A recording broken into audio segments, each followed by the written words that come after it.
Good morning, sir. Are you Mr. Colin Gray? Am I pronouncing your first name correctly?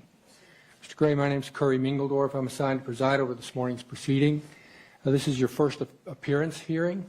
And at this hearing, I'm first going to ask you just a few questions, and then I'm going to advise you of your rights and also let you know about a preliminary hearing that's been scheduled for you.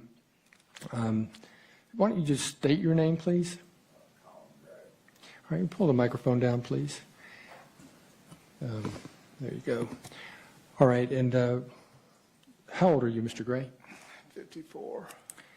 And are you able to read and write and understand the English language without any difficulty? Yes, sir. How far did you go in school?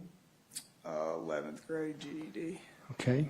And I note that you have counsel seated with you at the table. Do you understand that you have the right to be represented by an attorney at all times for this and all future proceedings in your case? Yes, sir. And do you understand that, of course, if you cannot afford an attorney, that the public defender will be appointed to represent you upon your request? Yes, sir. All right. And counsel, would you identify yourself, please, for the record? Donna Seagraves. We are going to have new counsel assigned to Mr. Gray later today. All right. Thank you. All right. Okay. Sorry.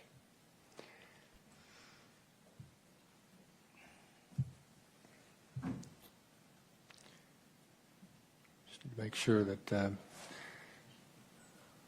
system is working. And all right. So the following aren't questions that I'm going to ask. I'm just informing you of some things.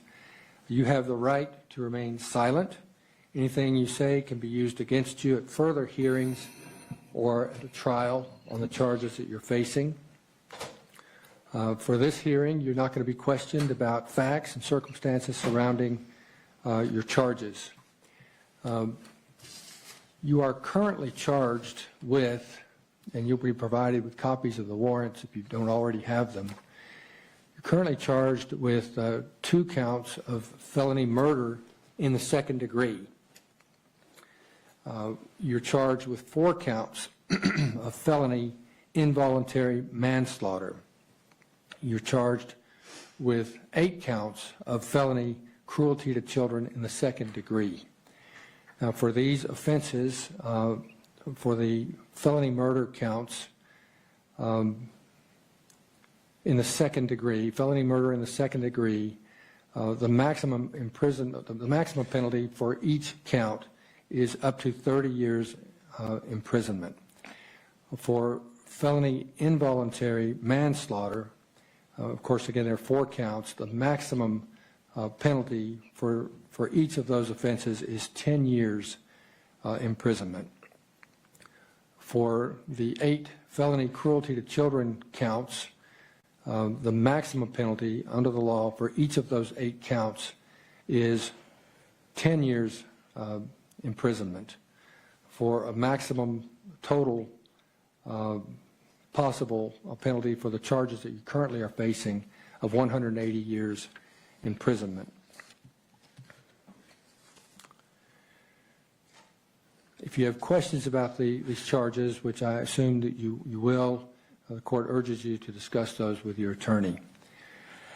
Let me inquire as to whether there's a motion for bond if Mr. Gray is moving for bond at this time.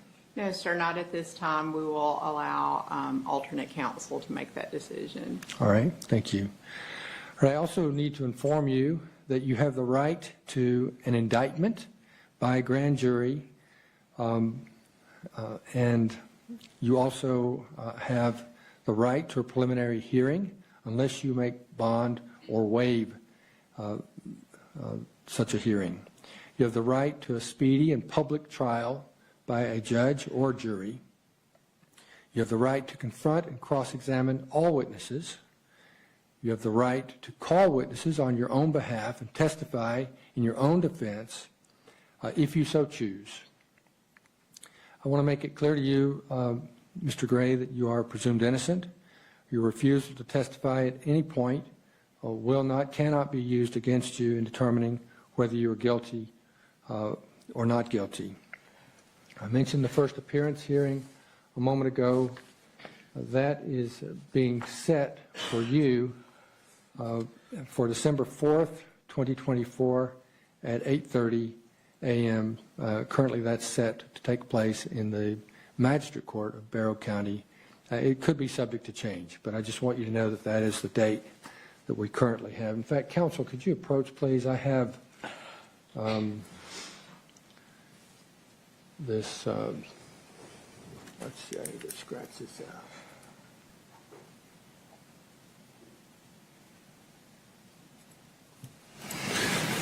This document that discusses bond and gives the date of the preliminary hearing, and I guess I could sign that, and then he can just get a copy of it. And then the warrants are attached to that. So and I would like for him to sign it. Turn it around, please.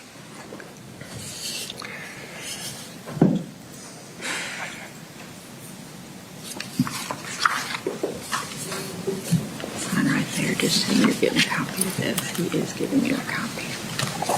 He'll give you a copy of all the warrants. Do you want me to go ahead and give him his copy? Yes, please.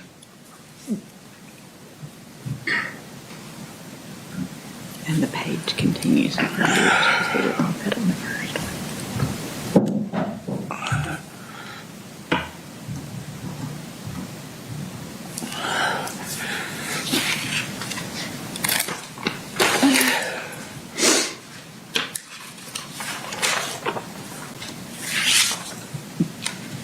And are these his copies of the warrants? Those are provided, and they say service copies on them, so I assume that they're for him. Okay.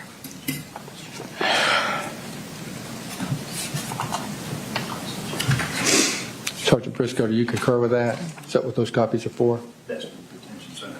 Those are for the detention center? So he's got his own copies, or he'll have them provided? All right, so the detention center wants to hold on to those.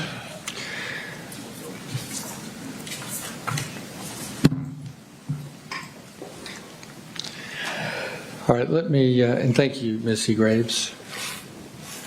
I want to certainly acknowledge the presence of our district attorney, Mr. Brad Smith. He's assisted by his chief assistant, Patricia Brooks. Is there anything else, counsel, that the court needs to address that I have neglected to address? No, Your Honor. No, sir, not at this time.